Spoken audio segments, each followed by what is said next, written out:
What we have here is the Northern and Southern EP engine. Um, they were a 3 horsepower variation of the John Deere Model E.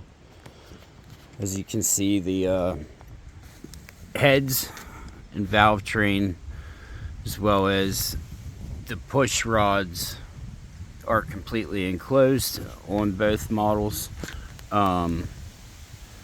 Reason for this was they were ran in high dusty conditions, so most of them went to the south and were put on peanut haulers. Anyhow, some were put on hay presses, and I would assume other engine or implements as well. But anyways, let's go over some of the differences with these engines. Basically, as I said before, the heads are enclosed.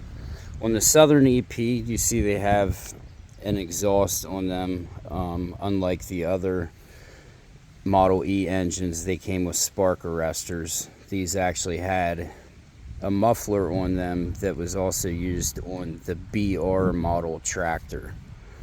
The Southern EP has the oil bath air cleaner.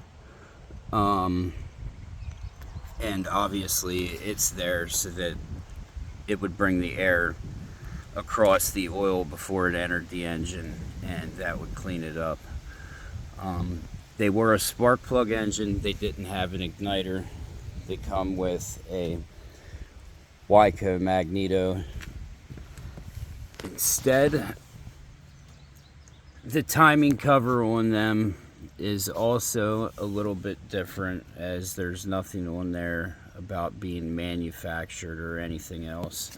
It's just simply the serial number, John Deere, and Type E 3 horsepower at 550 RPMs. As you see, they are factory vented. It's the only 3-horse model that came with factory vents.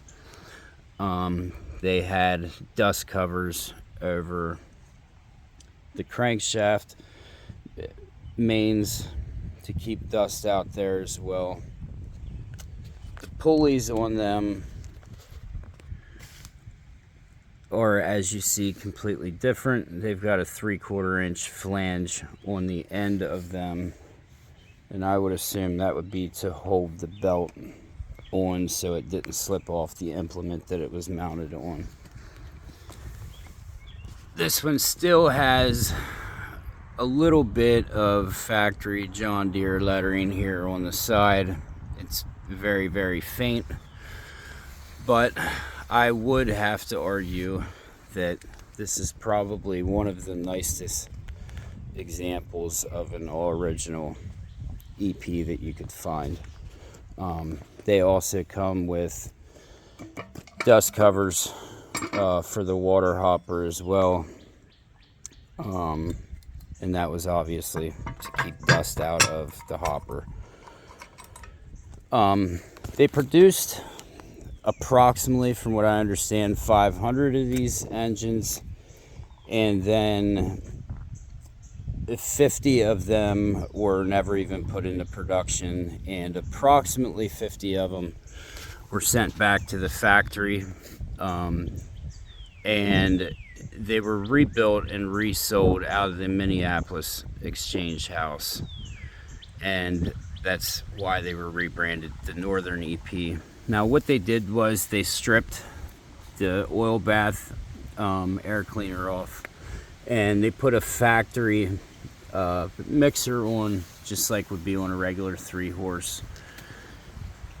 Some of them, they did remove the pulleys and put a standard pulley on. Others, it's noted that they did leave with the flange pulley, but they also removed the BR exhaust and just put the standard spark arrestor on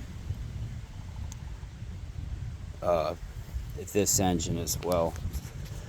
Other than that, they're pretty much the same exact engine. There was one other variation of this engine built, which was throttle governed. And as I said, that was a one-off engine from my understanding. Anyhow, that's a basic rundown on the Northern and Southern EP.